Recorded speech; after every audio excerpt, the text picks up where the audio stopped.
Thanks for tuning into our Seller interview series. Up today, we've got a service business for sale in the apparel niche, monetized via subscription fee with recurring revenue. This business was created in June 2015 and it makes $4,395 per month in net profit. The listing number for this business is 40881. Now, we do these interviews to give potential buyers more information about both the seller and the businesses they're looking to purchase. We hope these insights are helpful for you in making a buying decision. We got the seller with us today to go through the business to cover everything from niche selection to traffic and monetization. Thanks for coming on, James. Great, thanks for having me. Yeah, absolutely. And obviously, this isn't your first time on the Empire Flippers Marketplace, so welcome back. But before we dive into the questions here, just to give a quick summary for everyone out there listening in on YouTube or on the Marketplace listing. As I mentioned already, this business was built in June 2015. Has a monthly revenue of $8,165 with expenses sitting at $3,770 for that total net profit of $4,395. Now, that is over a 12-month average, and with the business, there are multiple domains that will be included that can be built up and help to expand the business further. So with that said, James, I know your background quite a bit from, just us knowing each other, but for everyone out there listening in, can you tell us a little bit about your background in building and running online businesses? Yeah, sure. So I first got started in SaaS in 2008, and I built a web application that helps gamers create websites. But I sold that business now on the Empire Flippers Marketplace last year.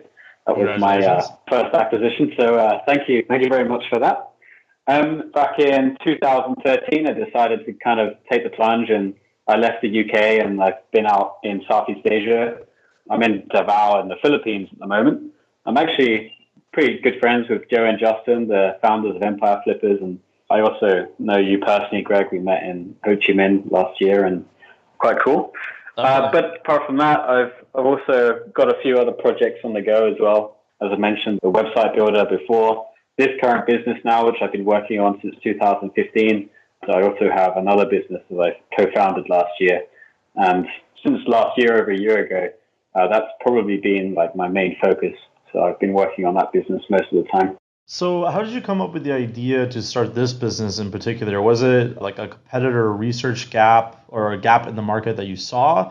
Or was it just something you were more interested in and you wanted to explore? Yeah, so a little bit about the product. It's essentially a search engine for custom apparel. So it's used as a research tool for anybody who's selling custom apparel online. They essentially just want design ideas that they can use for creating their own apparel. And there are also a bunch of features in there that they can use for like seeing which niches are competitive, which ones are not very competitive, which niches have the most number of social shares on Facebook, if that's like a decent marketing strategy for that niche, things like this. So I'm not actually a custom apparel seller. I've never sold a single custom apparel item online. All of my business is software. But I do have a bunch of friends who are into e-commerce, and they were venting their frustration to me about doing research for custom apparel in a bar in the Philippines. And so I kind of got thinking about this for about a week or so, and I thought, hang on a second, somebody must have built a search engine for custom apparel. And I did some research, and there was one competitor out there. I took a look, and from what other people were telling me, it wasn't very good. The interface was quite bad. It was quite slow. And I just thought, I know I can do a better job. So I started work on this business, and I got my first customer in about a month later, about a few weeks later. That's awesome. So speaking of customers, just for someone out there looking at this business who might not be familiar with kind of a software as a service or software online business or even online business in general, they might be looking at this as kind of their first buy, right? How does this business primarily make its money? Is it just a brief explanation of how you're monetizing this? Yeah, sure. It is primarily, actually the only income is through subscriptions. So to use the search engine, you must have a subscription. And when you sign up, that opens up a new subscription, and then you can be billed either monthly or yearly. So most customers are billed every month, and then they just get billed every month until they can. Excellent. Now, recurring businesses are obviously a very attractive thing, recurring revenue businesses, that is. So why are you selling the business? Why not just keep it and buckle down and grow it? Yeah, I think felt like I was burning out a little bit. I had too much on the go. Last year I had 3 projects on the go, but this year I only have 2 at the moment, thanks to Empire Flippers Solve, my other one. And now I just want to just drill it down to like what I'm enjoying the most. Unfortunately for me, it's not this business that I'm selling with you guys now. So it's mainly just to remove all the headspace and just so I can focus on this other business. But also I just don't want to work that much anymore. I feel like I've been working quite hard the past few years and my financial situation is pretty good. I just want to cut down the number of hours really. Here, man, take a break, enjoy the beautiful ocean, go snorkeling a little bit in the Philippines. Yeah, exactly. So with that said, we know what the plan is. I have to sell, focus on the other project, remove some headspace, which is a great time to sell, by the way. That is one of the times we actually recommend selling the most, when not even necessarily that you reach your bandwidth, just that you kind of lost interest in it. You're ready to move on from it, right? But yeah, you mentioned when you first started this business, you got customers within about 2 weeks. Is that right? So it was a pretty fast trajectory to start getting customers in, yeah? Yeah, it really grew very quickly. I was very shocked. And it was mostly through doing hardly any marketing. I tinkered around with Facebook ads, but I never really caught on to anything there. I think I just put something up and didn't convert, and then I gave up. I was like, oh, okay. I've never ran a successful Facebook campaign on anything, so I don't really know what I'm doing with it. But it mostly grew through word of mouth. There was a very strong demand for it. I think a lot of custom apparel sellers were just having the same frustrations, right? They were checking on Facebook, they were going on Pinterest, they were using Google image search, they were using all of these different websites, and they had their VAs in the Philippines or wherever, and they had the spreadsheets of all these different ideas and links to different pages, and it's just, it was a complete mess. So I thought, let's create a central place where it will go out and find the t-shirt designs or the hat designs or mugs or what have you, put it there. There's your central resource. Word spread. There was this new research tool out that nobody were using before, and people wanted to have the competitive edge to get stuff up quickly, to save time within their own business. Right, yeah. Do you find a lot of your sellers are like e-commerce sellers or drop shippers or something along those lines? Yeah, exactly. Yeah, that's it. Interesting. So they're actually using your tool as a way to research like trends and apparel, things along those lines, like what kind of products they want to source, that kind of stuff? Exactly. Yeah. And so it's just a search engine. We go out, we find where these products are being sold, what websites they're being sold on. That's what users research.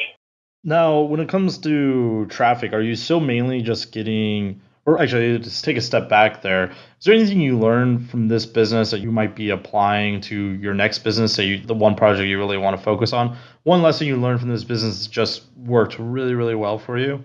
Yeah, I think it's focus on marketing. Now, it's always been.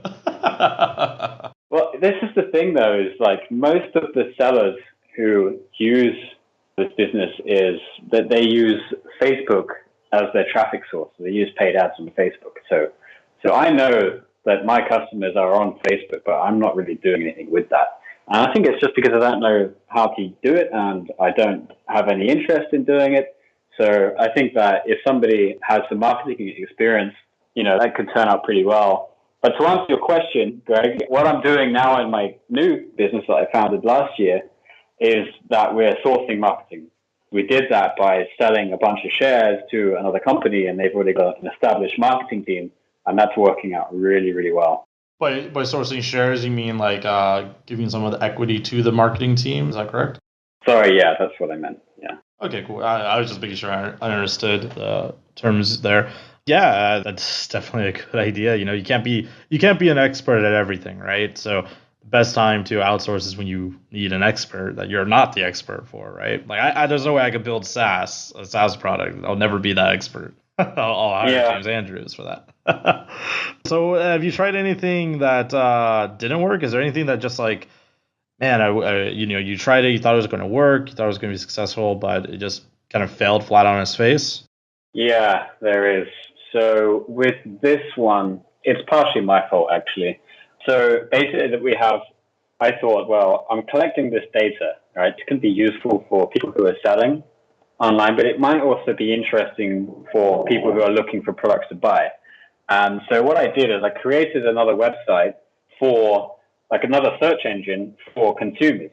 So consumers could use the website to find different T-shirts they want to buy and different mugs, and that would be great. But I launched it, and I didn't really put much effort into marketing it, and I was kind of expecting it to just like start growing out of thin air, just through word of mouth, just like the primary website did. But that didn't really happen. So it works. I just haven't really put much effort into marketing it. So those domains, that domain and the main domain, where's the traffic coming from? You mentioned word of mouth was your primary source. Is that still kind of the primary traffic, kind of just direct traffic, or are you seeing any kind of SEO organic traffic, any kind of social traffic? Yeah, I think it's mostly through word of mouth. We were getting quite a bit of traffic from Google, organic traffic. And so basically the strategy here was that every item or every custom apparel product that was inside of our database, we'd create our own permalink page. And then we would submit all of those to Google. Now, Google came along and ate all of that data up and indexed all of those pages. And then actually we were ranking quite highly for each of those pages. Like this is like long tail SEO. But then unfortunately, I don't know what happened. I think what Google does is like they test a bunch of links on your site just to see like how users react to it or not. But then if it doesn't work out too well, then they drop your rankings, right? So I think that's what happened. So we were gaining quite a few customers from that. But I think what was happening is that we were getting too much traffic from genuine people looking to buy products instead of looking to sell products. So they'd come onto the page and they'd realize, oh, this isn't the right thing for me. I will go back to Google, and Google are realizing that. It's just a theory. I'm not too sure. That could be very true. Google does look at bounce rate and try to figure out, user intent and all that kind of stuff from how the user interacts with the page. So that could be it. Yeah, yeah. But at the same time, from this traffic, there were a small number of people like who were sellers, and that was like the perfect product for them, right? So Right. we were still collecting leads and customers from there, but yeah, unfortunately, I don't think that strategy is going to work anymore. Well, perhaps an organic strategy, targeting specifically like apparel dropshippers or apparel e-commerce stores, something along those lines could still work out well for you. Are you doing any kind of funnels at all? Like, do you have some kind of email funnel that sells the service, or is it just kind of the traffic comes to your software, sees the for sale page, and they buy it there, or they just leave? Yeah, so I do have email software, and we are collecting an email list. I think there's, last time I checked, 11,000 people inside the email list. So sizable. And we do have an email drip that goes out as well. Excellent. And now, in terms of the stability of the earnings, do you see any kind of seasonality at all? I know before the call gone, you mentioned the coupon you did in December, but how does it normally look like for you? And also, what is your like average churn rate? Do you know your churn rate for this business? Yeah. So first question, yes, I do believe that it is seasonal. I think Christmas is definitely the best period. And I think that's because people are buying presents for their family and friends, etc. I believe that's probably the case for a lot of e-commerce businesses. As a research tool, that has the same effect. So sales drop down in the summer months, it seems. As for churn rate, the churn is quite high. I don't have an exact figure in my head. I haven't really been keeping an eye on it, nor have I really done anything to try to solve the problem, mainly because I haven't been focusing on this for over a year or so. I believe it's probably about 30% monthly churn, I think. I haven't really done anything to try to stop that, to be quite honest. No worries. You mentioned at the top the reason why, so we all understand that. Well, speaking of opportunities, obviously one of the opportunities for a buyer here would be to somehow stop the churn and lessen it. Obviously, it would be their end goal, right? Is there anything you can think of, like why maybe the churn is happening, and what could a buyer potentially do to help mitigate that? Yeah, so I think if I were working on this full time, I would definitely try to get the churn down. Absolutely. So as for the reason why they're churning, I think what happens here is that sellers are doing research in batches. So they go out, they do a bunch of research, they'll find a bunch of different ideas and stuff. They'll collect all of the designs and they'll put that into their to-do list. and then they've got a couple of months worth of work that they can just grind out. That's what a few of my friends do, at least. I ask them, like, well, what are you doing for research now? And I tell them that they don't actually need to do research because they've already got like a backlog of 20 campaigns that are, ready to go out. And that's like a month's worth of work or something like that. Right. I could definitely see that. You see the same thing with like SEO monthly tools or someone like a keyword tool where the SEO person just does a year's worth of research in that month and quits from the software from there. So I could definitely see that being like, what you just said, batching. If you wanted to keep the business and grow it, let's say you weren't going to sell it and you hypothetically just want to grow it, what would be the least risky thing you'd focus on? Yeah, it is actually putting this into practice now. I have a developer working on it. But so we've created the technology to go out there and find websites that have custom apparel products on them. So we've got a big database of all the domain names that have been registered on the internet. We match those up to the provider of who is providing a technical solution, whether that's Shopify, Magento, etc. And then we also have the ability to go and crawl through those websites and extract the products out. So we can extract products for custom apparel, but we can also extract products that are anything, any type of product. So there is definitely a business opportunity here for creating a new search engine that has any product in. I think what's definitely happening on the internet now is like e-commerce is certainly growing. More people getting into drop shipping, but I think they're having problems like finding out who their competitors are and what they're selling. And so if we just take what we already have, create a new website, and then use that as like a research tool for any type of product, I think that could be a good opportunity. So I think we're almost ready to launch. It's in beta at the moment, and we're probably going to be launching within the next week or two, maybe 3. So that's quite the expansion, going from apparel search engine to an everything search engine, like every, at least e-commerce product search engine. Is that correct? Is that what you're trying to aim for? Yeah, that's right. I've just kind of been putting a half of my effort into really just directing my developer what to do, but it's been really slow, and it's been my fault because he's been asking me, okay, what do I do now? And I take a few days to get back to him because I'm just working on my other stuff. I mean, that's definitely a pretty significant opportunity for the buyer when that does roll out, if it works out well, because it certainly opens up the avatars of customers they can reach out to, for one. So that's pretty awesome. On the flip side here, what would you do if you wanted to grow this business as quickly as possible and you just kind of threw risk, like caution to the wind, you're incredibly risky, your only goal is to grow as quickly as possible? What would you do there? If I wanted to make a short-term profit, probably just do some emails and discounts. That seems to work out pretty well. And what I have been meaning to do for the past few months is to like batch up all of the holidays that are happening throughout the year. Like we've got Easter, like in America, there's what do you celebrate? It's Thanksgiving, Christmas, New Year's, etc. Like Mother's Day, Father's Day, whatever. Just batch all of the emails up create a coupon for each one, and then that's it. That's like the whole year's worth of coupons, like ready to be sent out. I noticed that customers are quite price sensitive, so they'll always try to get a bargain. It's funny that that actually sounds like way less riskier than creating the gigantic search engine. It's like the answers were flipped for me. But I like that idea too. I think that's very smart to do. Yeah, I guess risky. I'm quite risk averse, really, I would say. No worries. I mean, both ideas are very great.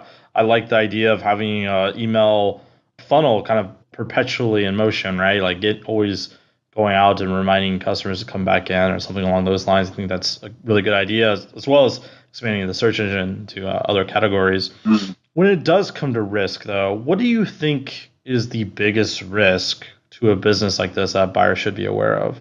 Yeah, sure. I think this one is quite obvious. Well, there's a couple of things, actually. So the number one risk at the moment would be fraud. For some reason, we're getting a lot of fraud. So we did use Stripe to process credit card payments, but they just turned around and said, no, sorry, we can't be dealing with these chargebacks. And the chargebacks were, I think, about 5%, which is above their 1% limit.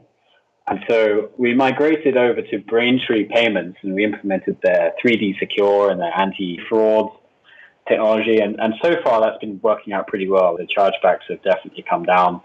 And PayPal, seems to be quite reliable. I think PayPal have got pretty decent anti-fraud technology. They have like the two-factor authentication and etc. But you're probably going to ask me, why are we getting fraud? Well, Read my the answer mind. to that question, the answer to that question is because the barrier to entry for selling custom apparel is very low. So it doesn't require a large capital, like intensive investment to get going. You don't need to buy tons of stock. You just create the designs. You go onto a website that creates this custom apparel. You just send them targeted traffic, the customers buy, and from them, and then you get your paycheck. It doesn't require any money to get started. So there are a lot of people in developing countries, such as Vietnam and Indonesia. We've got quite a few customers from there who are into selling custom apparel. Now, $50 to people in these countries is a lot of money. That could be perhaps like 20% of the average monthly earnings in that country, right? And Yeah, so definitely. I might be off there. I'm not too sure. But anyway, so they're desperately trying to get that $50. So, they'll go a lot of effort just to try to make $50. I guess also one thing that happens is a lot of them are creating like counterfeit T-shirts in order to make sales, right? So they're struggling for their ideas, and there is apparently a business need for counterfeit products, which is quite unfortunate. So unfortunately, a lot of sellers are creating counterfeit products, and I think the big customer apparel websites are doing their best to police this situation, but unfortunately, a lot of them do slip through. And so just generally speaking, there's a lot of people just trying like black hat stuff, trying to make money online. And I guess that there's probably just a correlation between people who are selling counterfeit T-shirts or custom apparel to using like fraudulent credit cards. And so I guess some of them are just, trying to do anything that they can to just get as much money as they can, whether it's illegal or not. Yeah, I could definitely see that. So you've mitigated this issue by partially switching from Stripe to PayPal. Is that correct? Yeah, we've switched over from Stripe to PayPal and Braintree, and they've got pretty decent anti-fraud stuff on there. Okay. We're moving away from the risk section and more into like the maintaining of the business day to day. You've alluded to a couple times this business is kind of the back burner on your brain, like, talking to your developer every other day or so. Can you just, describe the amount of type of work you're currently doing to maintain this business, maybe on a weekly or monthly basis that a new buyer would expect themselves to do once they own the business? Yeah, sure. So I do have two members of staff, a full-time software developer. He's pretty good. He's got 10 years experience for a reasonable price, actually. And also one part-time customer support guy as well. So he handles all the emails. So there isn't really that much day-to-day business, work that they have to do. Most of it is just checking in with staff, paying their salaries, paying affiliates each month. That reminds me, actually, I still need to pay the staff for I'll do that after this call. And then Two back burner, James. yeah. And just generally providing feedback for what they're doing, checking just to make sure the product is working, making sure that the number of campaigns or the amount of data that we're collecting is still satisfactory. We have been working on this other bigger search engine, so I've just been providing my developer with feedback on that. Speaking of that, if a buyer who has no development skill themselves purchases business, would that developer on your staff be able to handle the project by themselves or no? Yeah, I think so. Absolutely. I haven't touched a single line of code in a very long time. And I think partly the reason for that is because last year I realized that I've got so much work on now, I cannot be relying on myself to do technical work. And so what I did is I decided to, pay a little bit more money and have a decent developer on hand that can handle pretty much all of the problems that arise. So I've just pretended that I don't have any technical experience, and I've just handed off everything to him. And so far, that's been working out pretty well. Honestly, I think that's a brilliant move. I think a lot of entrepreneurs, they get so stuck in the roots, in the grass, they kind of they lose the forest for the trees. You know what I mean? There comes a point where maybe you shouldn't be writing that content. Maybe you should hire someone to write that content, or maybe you should have someone code for you. Stuff like that. So I think that's a really really smart move, especially for when it comes to selling a business, because I'm assuming the developer will be coming with the business. Is that correct? Yeah, sure, absolutely. And part of the reason why I hired him as well was because he expressed his interest in creating a new project from scratch, and I'm just like, well, okay, we've got a position for you, so you can do. Come on board. I think he's enjoying working, and I don't have any intention on bringing him onto any other projects. I mean, if the developer quits, which I don't think would happen, I don't think it would be too difficult to hire a new developer as well. So this kind of skips a question here when coming to support. Let's say that developer does quit, and the person who purchased this business from you doesn't really have any coding skills. Would part of your support be able to help them identify who would be a good developer to hire? Would you be willing to offer that kind of support? Yeah, absolutely, for sure. Yeah, that's. I mean, for the other business that I sold last year, I'm still in contact with the new owner of that, and I'm still offering my assistance and stuff. And I generally want the business to do well. If it does do well afterwards, then I can still learn from that, right? So it's a Yeah, two-way definitely. exchange deal. It doesn't have to just cut loose and then say goodbye. Of course, I still offer my assistance as and when it's available. On the initial support or so, you're looking to say like what 30 days support, or do you have that kind of outline like what you're willing to do after the business is purchased? Yeah, I mean, I'm quite open, really, to be quite honest with you. I think I just put in that 30 days there because I think that was the default one in the Right. email that you sent me, maybe, or the form that I had to fill out. But yeah, we can have like 6 months or so support.